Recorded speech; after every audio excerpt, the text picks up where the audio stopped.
பூஜா ஆன்மீக நேயர்களுக்கு ஆட்டியாமிட்டி பிஏ ஈஸ்வரனின் வணக்கம். மிருகசீட நட்சத்திரம். மிருகசீட நட்சத்திரம் என்றாலே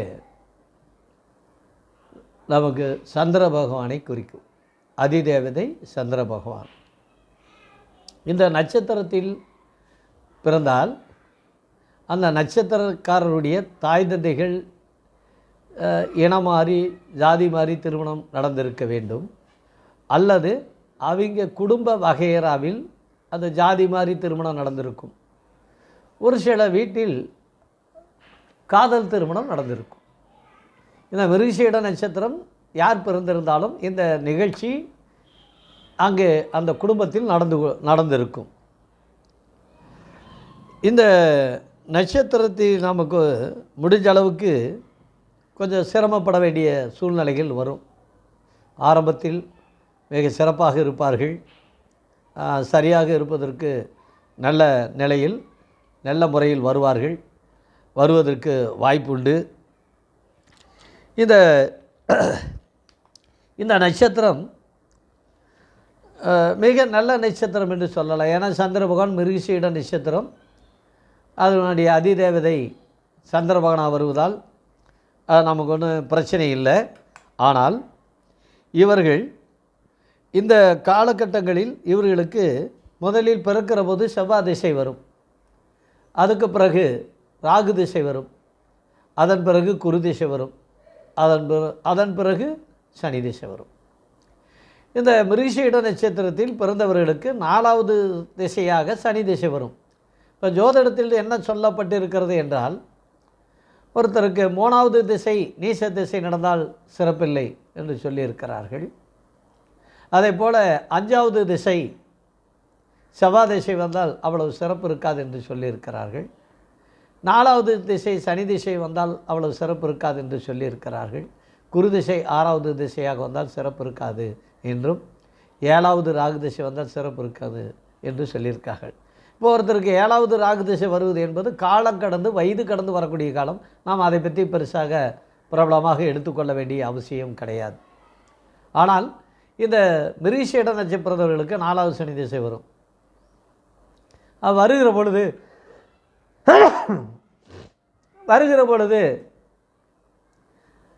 அவர்களுக்கு இந்த கிரகம் மிக கடுமையான போராட்டத்தையும் பொருளாதார இழப்புகளையும், ஒரு பிஸ்னஸ்மேன் தொழில் விருத்தி செய்யக்கூடிய இடத்தில் இருந்தால் அவர்களுக்கு தொழில் மிக கஷ்டமான சூழ்நிலை கடகாரனாகிட்டு போகிற அளவுக்கு வாய்ப்பை உருவாக்கி தர்றதுக்கு வாய்ப்பு இருக்கிறது. அதே கூலி தொழிலாகி இருந்தால் மிக அதிகமான சிரமத்தை, ஏன்னா ஏற்கனவே அவங்க சிரமத்தை பார்த்தவர்கள், அந்த சிரமத்தை பார்த்தவர்களுக்கு பிரச்சனை இருக்காது. அதே அரசு சம்பளம் அல்லது தனியார் சம்பளம் வாங்குவவர்களுக்கு வித்தியாசம் இருக்கிறது. அரசு சம்பளம் வாங்குவவர்கள் லீவு நிறைய நாள் போட வேண்டிய சூழ்நிலை ஏற்படும். தனியார் வேலையில் இருப்பவர்களுக்கு அதில் போராட்டம், அங்கே இடங்களில் பல போராட்டங்கள் மேல் அதிகாரியாலேயோ பிரச்சனைகள் வருவதற்குண்டான வாய்ப்பு இருக்கிறது. அப்பொழுது பிஸ்னஸ் இருப்பவர்கள் எக்காரணம் தொழில் பிஸ்னஸ் பண்ணுறவர்கள் அவங்க என்ன செய்யணும் அப்படின்னா, அளவுக்கு மீறி அவர்கள் அகலக்கால் வைத்திருக்கக்கூடாது. வைத்தால் அவர்களை படுபாதாளத்துக்கு, இந்த மிருகசீட நட்சத்திரத்துக்கு பிறந்தவர்களுக்கு 4வது சனி திசை மிக கடுமையான போராட்டத்தை கொடுத்து கடைக்கோடிக்கு கொண்டு வருவதற்கு வாய்ப்பு இருக்கிறது. நான் பார்த்த ஜாதகங்களில் 100 ஜாதகங்கள் மிருகசீட நட்சத்திரத்தை பார்த்திருக்கிறேன் என்றால் அதில் 90 மிருகசீட நட்சத்திரங்கள் உங்களுக்கு அப்படித்தான் இருக்கும். அதுக்கு உதாரணத்துக்கு உங்களுக்கு அரசியலில் சொல்ல வேண்டுமானால், நமது தமிழ் வித்தகர் மதிப்புக்குரிய ஐயா டாக்டர் கலைஞர் அவர்கள் மிருகசீட நட்சத்திரம் ரிஷபராசியில் பிறந்தவர். அவருக்கு அந்த மிருகசீட நட்சத்திரத்தில் பிறந்ததனால் செவ்வாய் திசை ராகு திசை முடிஞ்சு குரு திசை முடிஞ்சு அவர் சனி திசை வருகிற போது புரட்சி தலைவர் எம்ஜிஆரை அவர் கட்சியிலிருந்து நீக்க வேண்டிய சூழ்நிலை ஏற்படுகிறது. சந்தர்ப்பம் அமைந்து விடுகிறது, நீக்கி விடுகிறார். அதுக்கு பிறகு பல போராட்டத்துக்கு பிறகு 13 ஆண்டுகள் கலைஞர் எம்ஜிஆர் உயிரோடு இருக்கும் வரை அந்த இடத்தை பிடிக்க முடியவில்லை. காரணம், ஐயா முத்தமிழ் வித்தகர் கலைஞர் ஐயாவுக்கு அவர்கிட்ட இருக்கிற அறிவு, தமிழறிவு, மக்கள்கிட்ட இருக்கிற செல்வாக்கு, அவ்வளோ பெரிய சாமானிய மனிதரே அந்த 4வது சனி திசை வரும்போது தடுமாற்றத்தை ஏற்படுத்தி கொடுத்தது. பிறகுதான் அந்த சனி திசை முடியும் காலகட்டம் முடிந்து பிறகு வரும்போது தான் மீண்டும் முதலமைச்சராகி நமக்கு பல நன்மைகளை செய்தார்கள். ஆகவே தயவுசெய்து மிருகசீட நட்சத்திரக்காரர்கள், நீங்கள் பிஸ்னஸ் பண்ணால் அகலக்கால் வைத்து விடாதீர்கள், எச்சரிக்கையாக இருங்கள். அரசு உத்தியோகத்தில் இருப்பவர்கள் முடிந்த அளவுக்கு அந்த காலகட்டத்தில் மேலதிகாரியிடம் பணிவோடு அவர் ஏசுகிற ஏச்சையிலும் வாங்கி கொண்டு அமைதியாக கடைபிடித்தால் வெற்றி பெறலாம். இதிலிருந்து நாம் விடுபடுவதற்கு என்ன செய்ய வேண்டும், அதுக்கு நாம் என்ன செய்ய வேண்டும் அப்படி என்று பார்த்தால், இவர்கள் இந்த சந்திர பகவான் மிருகசீட நட்சத்திரம் அதிதேவி சந்திர பகவான் என்று சொல்வதால் நமக்கு கும்பகோணத்தில் இருக்கிற திங்களூரில் இருக்கிற சந்திர பகவானை தரிசனம் செய்யலாம். அல்லது கும்பகோணம் கதிராமங்கலத்தில் இருக்கிற வனதுர்க்கையை தரிசனம் பண்ணலாம். சூரியனார் கோயிலுக்கு அடுத்தது ஒரு 6-7 கிலோமீட்டருக்குள் அந்த கதிராமங்கலம் அந்த வனதுர்க்கை இருக்கிறது, அதை தரிசனம் செய்யலாம். இந்த நட்சத்திரத்துக்கு நமக்கு மிக தெய்வ அனுகூலம், நம்மை காப்பாற்றக்கூடிய ஒரு நட்சத்திரம் எது அப்படிங்கிற போது நீங்கள் பெரும்பாலும் முடிந்த அளவுக்கு என்ன செய்தால் நல்லாயிருக்கும் அப்படிங்கிறத நீங்கள் புரிஞ்சு நடந்துக்கிட்டால் நல்லாயிருக்கும். அப்போ இந்த நட்சத்திரக்காரர்கள் உங்களுக்கு மினியப்படி தரிசனம் பண்ணலாம். நீங்கள் அந்த 4வது சனி திசை வருகிற போதும் மினியப்பனை தரிசனம் பண்ணலாம் உள்ளூரில். அப்போது நீங்கள் முடிந்த அளவுக்கு உங்களுக்கு முனியப்பனை மிக தரிசனம் பண்ணுவது மிக அற்புதமாக இருக்கும். முடிஞ்ச அளவுக்கு முயற்சி பண்ணுங்கள். எந்த மினிப்பனாக இருந்தாலும் பரவாயில்ல, ஆனால் ஆணும் பெண்ணும் மினிப்பனாக இருக்கிற போது தான் அது கூடுதலான அது பவர் இருக்கிறது.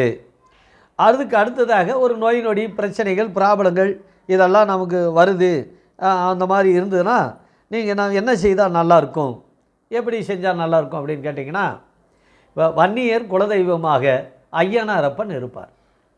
அப்போ ஐயனாரப்பனை நீங்கள் தரிசனம் பண்ணலாம். உங்கள் ஊர் அருகாமையில் ஐயனாரப்பன்னு கோயில் இருந்தால் நீங்கள் அங்கே தரிசனம் பண்ணலாம். ஐயனாரப்பனுடைய வாகனம் யானை வாகனம். அப்போ அந்த யானை வாகனத்துக்கு விளக்கு போட்டு கும்பிடணும், ஐயனாரை கும்பிடணும். அதை கும்பிட்டு பிறகு ஐயனார் யானை வாகனத்தை நீங்கள் அதுக்கும் விளக்கு போட்டு அந்த யானைக்கு யானை தரிசனம் செய்தால் உங்களுடைய அந்த திசை உங்களுக்கு நன்மையை கொடுக்கும். ஆனால் 4வது திசை நடக்கிற போது அடிக்கடி நாம் எங்கு சென்றால் நல்லாயிருக்கும் அப்படின்னு கேட்டிங்கன்னா, நமக்கு மதுரைக்கு முன்னாடி ஒரு 19 கிலோமீட்டருக்கு முன்னாடி திருவாதவூர், மாணிக்க வாசகர் பிறந்த ஊர். அந்த ஊரில் நமக்கு சிவன் கோயில் இருக்கிறது. அங்கே நீங்கள் சென்றால் அங்கே 4வது சனி திசைக்கு அங்கே சனீஸ்வரனும் இருப்பார், அங்கே நவக்கிரகம் இருக்கும். அப்போது நவக்கிரகத்துக்கு தீபங்கள் நவதீபம் போட்டு தரிசனம் செய்த பிறகு, சனீஸ்வரனுக்கு அர்ச்சனை செய்த பிறகு சிவனையும் அம்பாளையும் தரிசனம் பண்ணினால் நீங்கள் நல்லாயிருக்கும். நீங்கள் அங்கே போகக்கூடிய நாட்கள் சனிக்கிழமையாக இருக்க வேண்டும். அப்போ சனிக்கிழமை நீங்கள் மாதந்தோறும் ஒரு நாள் இந்த 4வது சனி திசை நடக்கிற போது நீங்கள் திருவாதவூர் போகாமல் இருக்கக்கூடாது. அங்கே நவகிரக சனீஸ்வரனை வழிபட வேண்டும். உள்ளூரில் நீங்கள் முனியப்பனை தரிசனம் பண்ணலாம். நீங்கள் நோய் நொடி வரும்போது ஐயனார் அப்பனை தரிசனம் பண்ணலாம். உங்களுக்கு நவகிரகத்தில் வழங்க வேண்டிய கிரகம் எது அப்படிங்கிறது நம்ம பார்க்குற போது, நம்ம முடிஞ்சளவுக்கு இந்த நவகிரகத்தினுடைய சூழ்நிலைக்கு தகுந்த மாதிரி நம்ம ராகு பகவானை தரிசனம் பண்ணலாம்.